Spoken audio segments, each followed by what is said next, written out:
దేశంలో కొత్త నగరాల విస్తరణ అవసరం చాలా ఉందన్నారు ముఖ్యమంత్రి రేవంత్ రెడ్డి. కేవలం జనావాసాల కోసమే ఫ్యూచర్ సిటీని అభివృద్ధి చేయట్లేదన్నారు.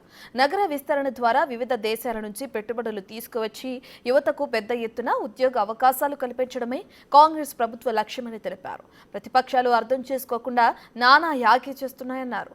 ఎవరికి ఇష్టం ఉన్నా లేకపోయినా మూసీ పునరుద్ధరణతో పాటు ఫ్యూచర్ సిటీ అభివృద్ధి చేసి తీరుతామన్నారు రేవంత్. రాష్ట్ర ప్రజలకు శుభాకాంక్షలు తెలియజేశారు సీఎం రేవంత్ రెడ్డి. ఇంకొక కొత్త నగరాన్ని, ఒక ఫ్యూచర్ సిటీని ఈరోజు మనం నిర్మించుకోవాలనుకుంటున్నాం.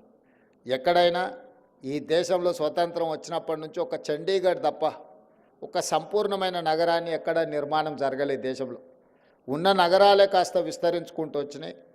ఆ విస్తరణ చేసిన నగరాలు అస్తవ్యస్తంగా మారడం వల్ల ఈరోజు ప్రపంచంలో మన గుర్తింపు, గౌరవం వెనుకబడిన దేశంగా అలాగే ఉండిపోయింది.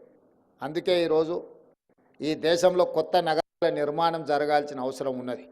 ఈ కొత్త నగరాల నిర్మాణం జరగాలి అంటే దానికి నమూనా ఈ దేశంలో ఎక్కడా లేదు. అందుకే తెలంగాణ రాష్ట్రం ఆ ఫ్యూచర్ సిటీని నిర్మించడం ద్వారా దేశానికి ఒక ఆదర్శంగా నిలబడి ఒక నమూనా నగరాన్ని ఇవాళ మనం నిర్మించాలనుకుంటున్నాం. అది కేవలం జనావాస యోగ్యమైన నగరం కాదు, ఉద్యోగ ఉపాధి అవకాశాలు కల్పించుకుంటూ ఈ రాష్ట్రంలో సంక్షేమ పథకాలు అమలు చేయాలంటే అత్యంత వెనుకబడిన వర్గాలైన దళితులు, గిరిజనులు, ఆదివాసీలు, బలహీన వర్గాలు, మైనారిటీలు, మహిళలకు అవసరమైన సంక్షేమ అభివృద్ధి కోసం నిధులను సేకరించాలంటే అక్కడ పెట్టుబడులు రావాలి. ఆ పెట్టుబడుల ద్వారా రాష్ట్ర ఆదాయం పెరగాలి. అందుకే అది ఒక పెట్టుబడుల నగరంగా, అక్కడ ప్రజలు నివసించే నగరమే కాదు, అక్కడ పెట్టుబడుల నగరంగా మారి అక్కడికి వేలాది కోట్ల రూపాయల పెట్టుబడులు తీసుకొచ్చి లక్షలాది ఉద్యోగ ఉపాధి అవకాశాలు కల్పించాలని ఈరోజు మనం ప్రణాళికలు సిద్ధం చేసుకున్నాం. అందుకే ఈరోజు ఒక అభివృద్ధి జరిగినప్పుడు కొన్ని అడ్డంకులు వస్తుంటాయి. ఎక్కడ కూడా 100% ఆమోదం ఉండదు.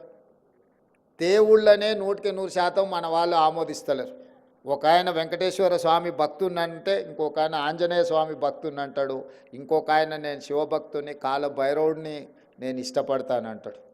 దేవుళ్ళ పట్లనే భిన్నాభిప్రాయాలు ఉన్న ఈ సమాజంలో ప్రభుత్వం తీసుకునే నిర్ణయాలు కూడా 100% ఆమోదం ఉంటుంది అని చెప్పి నేను, మా ఉప ముఖ్యమంత్రి వర్యులు, మా మంత్రివర్గం ఏం భావించడం లేదు. కానీ మెజారిటీ ప్రజల యొక్క సంక్షేమం కోసము, ఈ తెలంగాణ రాష్ట్ర అభివృద్ధి కోసము అడ్డుకోవాలనుకున్న వాళ్ళు, అడ్డుపడితే ఆగిపోతుంది అనుకునే వాళ్ళ పట్ల కఠినంగా వ్యవహరించాలని కూడా ఈరోజు ప్రజల నుంచి మాకు సూచనలు వస్తున్నాయి.